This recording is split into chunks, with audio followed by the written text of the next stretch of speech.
So we got the alumni game coming up on Saturday at 1 o'clock. We got Southern Oregon coming up on Tuesday. And then we fly to New York 2 days later to play at St. John's a week from Saturday. So I'll just ask you, I'll ask you both about the alumni and Southern. Will you be here next Tuesday or no? Yes. Okay. That'll be the day of the game. I mean, will you be here for the press conference? Yes. Okay. So I'll just ask you about first the alumni game and Southern Oregon. But for the alumni game, when you guys are usually having these alumni games and you're facing Jacks from the past, I mean, those guys that come in here and they take it serious. I mean, it's supposed to be fun and all, but definitely you have some good players coming back.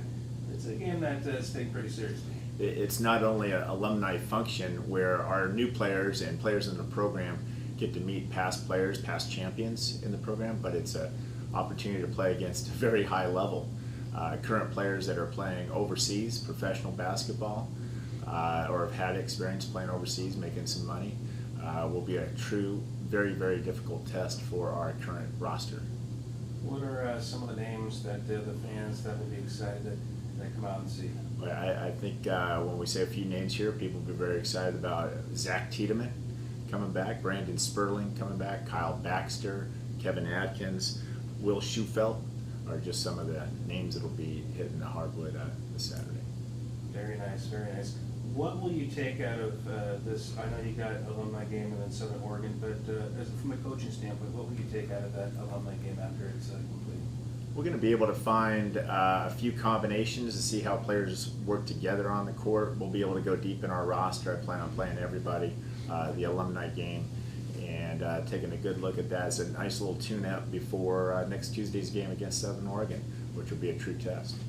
Yeah, talk about that first exhibition, right, for Southern Oregon? That's correct. Okay, so just talk about the Southern Oregon coming to town next week, and another chance getting to see your players in a game form on the court. The alumni game and then the Southern Oregon game are our true tests where we have obviously officials, we'll have a crowd, we'll have a game environment, we'll have game pace, we'll have timeouts, and pre-game, post-game talks are all very important as far as structure and habits to create for the team. And Southern Oregon is no slouch team, I'll tell you that. They're better than they've been in the past. Their program's on the rise. They have a premier player that will be featured, I'm sure, and we'll have our hands full. About a week, almost a week of official practices. Good, bad, or good? Good. This time last year we had 4 or 5 injuries, and this year we have none.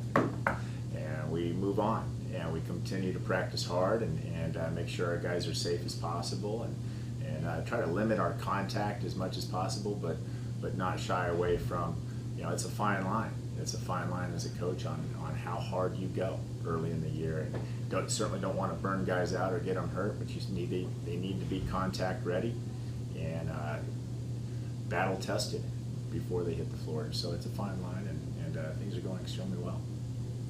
All right, just going from last year to this year, over the offseason, what improvements have you made as a team to give you confidence that you'll have more success, both in preseason and in the top CC2A? I think what we've done here since the springtime and summer and this time last fall, the biggest difference we have is talent. I think our players, our roster is a little deeper.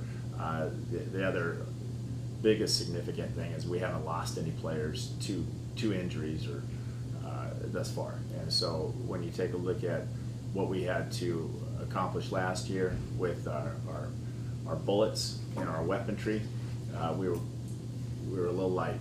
And at this point, we feel that we're stronger with some depth and talent.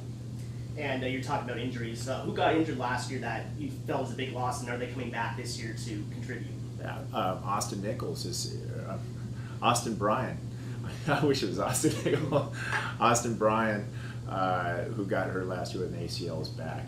Rocky Brown is back with an ACL, and they both look 90, 100%.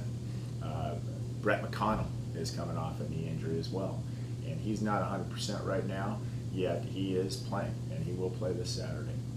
So we take a look at those guys. Ethan Dillard had a broken elbow, and he's 100% shooting the heck out of the basketball.